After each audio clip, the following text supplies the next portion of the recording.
a gente tem que discutir as manifestações extra-articulares, que muita gente não dá valor, mas ela está presente em até 30, 40% dos pacientes e cada vez mais cai nas provas. Eu já coloquei aqui uma figurinha que é para você não esquecer. Essa figurinha é a representação clássica da manifestação extra-articular mais comum da artrite reumatoide. Eu estou falando de quem? Eu estou falando dos nódulos reumatoides, que em geral são fibroelásticos, indolores e surgem nas superfícies extensoras, principalmente aqui no antebraço, no cotovelo, eventualmente em cima de articulação. Nódulo reumatoide lembra principalmente de artrite reumatoide com fator reumatoide positivo. Próxima manifestação, manifestações oculares. A mais comum é a ceratoconjuntivite seca, porque pacientes com artrite reumatoide podem apresentar uma associação com a síndrome de Sjögren, lembra disso? Síndrome de Sjögren secundária, e a principal característica da síndrome de Sjögren é o quê? Olho seco e boca seca. Então a ceratoconjuntivite seca é a manifestação ocular mais comum, mas a episclerite, que está representada aqui na foto, e a esclerite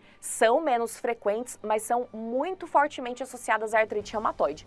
É muito comum a gente receber no consultório oftalmologista encaminhando o paciente com episclerite ou esclerite para a gente investigar se pode ser artrite reumatoide ou não. Outras manifestações pulmonares, elas são importantíssimas, caem bastante em prova. A gente pode ter pleurite, inflamação na pleura, e numa minoria dos casos, derrame pleural. E o derrame pleural, você tem que lembrar de algumas características dele para sua prova. Tá? Na artrite reumatoide, o derrame pleural, ele é caracteristicamente unilateral, ele é um exsudato, ele vai ter proteína e DHL elevados, ele vai ter uma glicose baixa, e a gente acredita que essa glicose baixa, ela ocorra por uma alteração no mecanismo de transporte da glicose pela pleura, e a gente tem a presença de células gigantes multinucleadas também. Então, pensou em derrame pleural, pode cair até numa questãozinha de pneumo, como diagnóstico diferencial de derrame pleural. E na figurinha de baixo eu te trago uma tomografia que mostra uma doença intersticial pulmonar, que felizmente na maioria dos pacientes é assintomática, mas em uma parcela, em torno de 10%, ela pode ser progressiva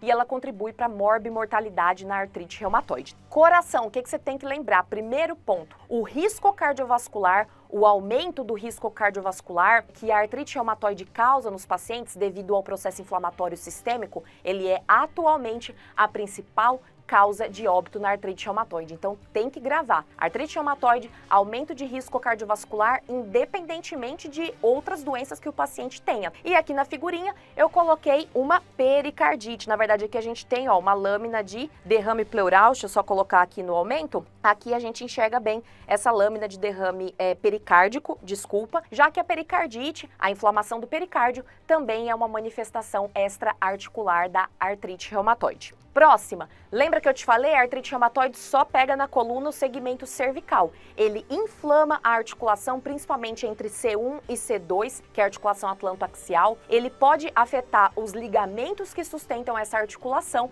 e levar ao que a gente conhece como subluxação atlantoaxial. Começa a ter um deslocamento entre as vértebras e isso pode comprimir medula e levar a um quadro de mielopatia cervical. Aqui nessa ressonância, rapidinho, é só para mostrar que a gente tem processo inflamatório aqui, no começo do segmento cervical, e isso pode levar a sintomas decorrentes de mielopatia, como alteração de força, de sensibilidade, hiperreflexia. Então essa é uma complicação potencialmente grave no paciente com artrite reumatoide. Síndrome de Felt, aqui tem que lembrar de uma tríade clássica, tem que ter na ponta da língua. Felt em geral acontece em pacientes com a doença de mais longa data, doença com fator reumatoide positivo, que não foi bem tratada, e cursa com artrite reumatoide, que é a condição necessária, esplenomegalia e neutropenia. Nesse mnemônico aqui, que é o mnemônico Santa, vou colocar no aumento, a gente tem as outras manifestações que o Felt pode também apresentar, mas que são menos frequentes. Basicamente aqui, outras citopenias. Mas o que você de fato tem que lembrar do Felt é a tríade: artrite reumatoide,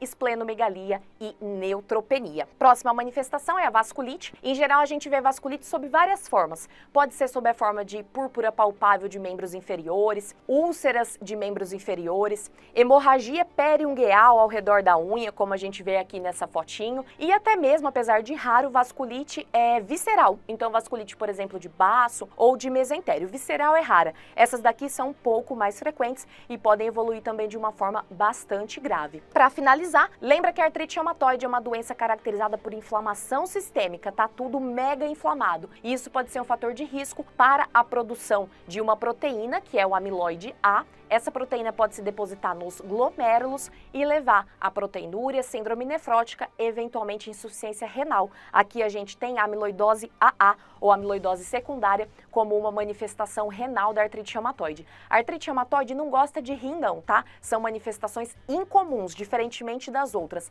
Mas a amiloidose AA, você tem que lembrar, isso já caiu em prova.